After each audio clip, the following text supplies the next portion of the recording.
नमस्कार दोस्तों। तो आज हम वर्ण का पार्ट 2 करने वाले हैं।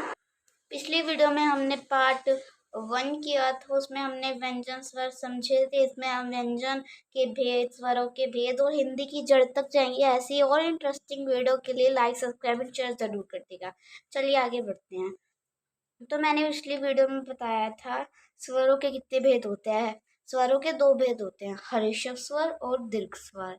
ये 2 भेद होते हैं जो आपको इनकी परिभाषा याद करनी पड़ेगी, मतलब समझनी पड़ेगी। अब हर्षव स्वर और दीर्घ स्वर की हम डेफिनेशन लिख लेंगे। जिन वर्णों का उच्चारण करते समय कम से कम समय लगे उसे हर्षव स्वर कहते हैं। अब जिन वर्णों का उनका मतलब है, ये स्वरों की बात हो रही है, स्वर के भेद हैं, जैसे कि छोटा ऊ, छोटी ई, ऐसे। अब ये हम इसके बारे में आगे डिस्कस करेंगे। बस आप ये समझ लीजिए, अगर ये क्वेश्चन आया है कि हर्षव स्वर किसे कहते हैं, जिन वर्णों का उच्चारण करते समय कम से कम समय लगे उसे हर्षव स्वर कहते हैं। आगे बढ़ते हैं। हर्षव स्वर की संख्या कितनी है? हर्षव स्वर की संख्या, अब ये हर्षव स्वर की संख्या 4 होती है। मैंने बताया था ना, छोटा ओ, छोटी ई, ऐसे ही कुछ होता है। कितने होते हैं? 4 होते हैं। 1 2 3 4 4। छोटा छोटी ई, छोटा ऊ, री। ठीक है। अब आते हैं दीर्घ स्वर। दीर्घ स्वर किसे कहते हैं? जिन वर्णों का उच्चारण करते समय हर्षव स्वर से दुगना समय लगे उसे दीर्घ स्वर कहते हैं। अब जैसे जिन वर्णों को उच्चारण करते समय हर्षव स्वर, मैंने समझाया था, इसमें तो कम से कम समय लगता था, कम लगता था, क्योंकि ये छोटे हैं, मतलब छोटे स्वर हैं। अब ये इसका उल्टा है, ये बड़े स्वर है। क्या है इसकी? इनकी संख्या 7 है। इनकी 7 संख्या होती है, वो 4 थी, ये 7 है। बड़ा आ, बड़ी ई, बड़ा ऊ, बड़ा ए, मतलब ए, ऐ, ओ, औ। ये होते हैं हमारे 7 दीर्घ स्वर, जिनका जिनका दुगना समय लगे हर्षव स्वर से, क्योंकि बड़े स्वर हैं, वो छोटे स्वर थे। जैसे आ, उसमें अ था, इसमें आ है, बहुत डिफरेंस है। व्यंजन की अब आते हैं, व्यंजन के कितने भेद हैं? व्यंजन के 3 भेद हैं। ठीक है। स्पर्श, नंबर 1 स्पर्श व्यंजन, ये 25 होते हैं, क से लेके म तक।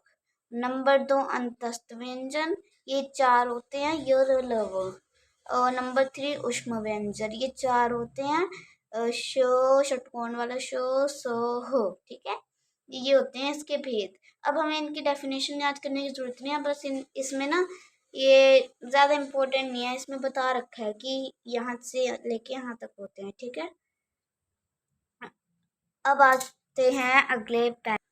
संयुक्त व्यंजन किसे कहते हैं? अब ये संयुक्त व्यंजन आपके पास नया टॉपिक आया। 2 व्यंजनों के मेल से बनने वाले व्यंजन को संयुक्त व्यंजन कहते हैं।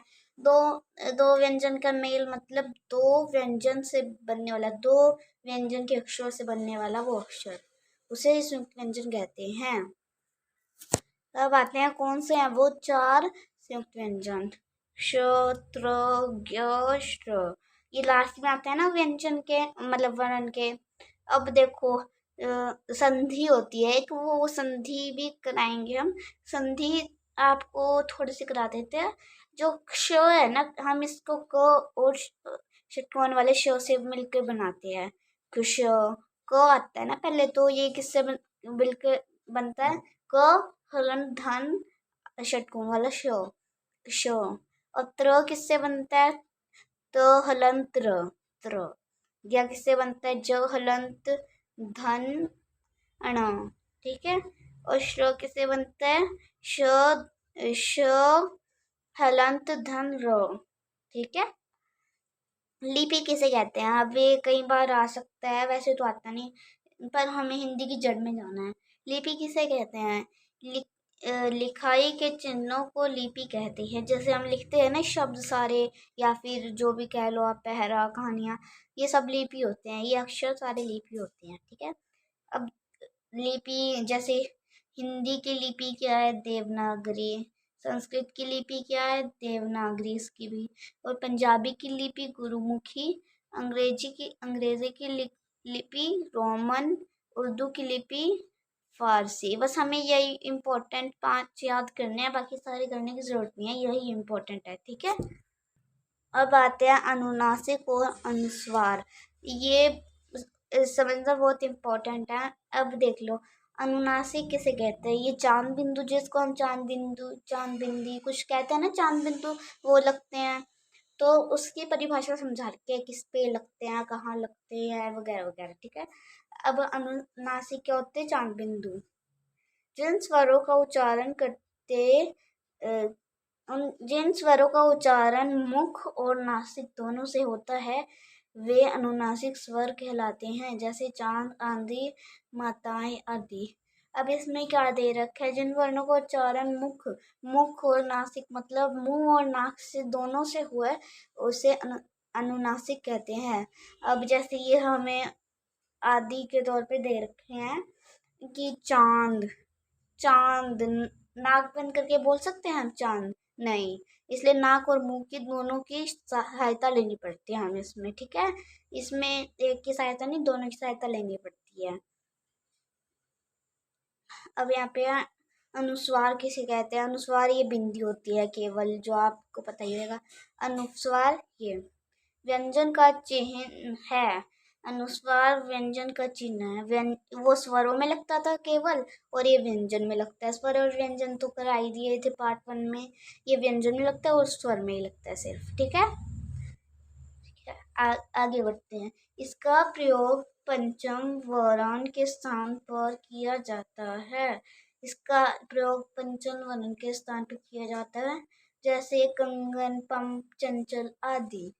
ये हम केवल पहले पढ़ लेते हैं। इसका उच्चारण करते समय केवल नाक से तीखी ध्वनि निकलती है। इसका उच्चारण करते समय केवल नाक की ज़रूरत है, मतलब मुंह की थोड़ी सी है पर ज़्यादा नाक की है ज़रूरत इसको बोलना है। जैसे कंगन, आप एक बार बोल के देख लीजिए, कंगन, पंप, चंचल आदि। इसका उच्चारण करते समय केवल नाक की तीखी ध्वनि निकलती है। And that's all student. अगर आपको ये पसंद आई हो तो प्लीज़ एक लाइक दे देना और सब्सक्राइब भी कर लेना ऐसी और वीडियोस के लिए। आज वीडियो बहुत लेंथी हो गया है एंड आपने 1 का पार्ट 2 भी क्लियर कर लिया है। And like, subscribe and share. Bye.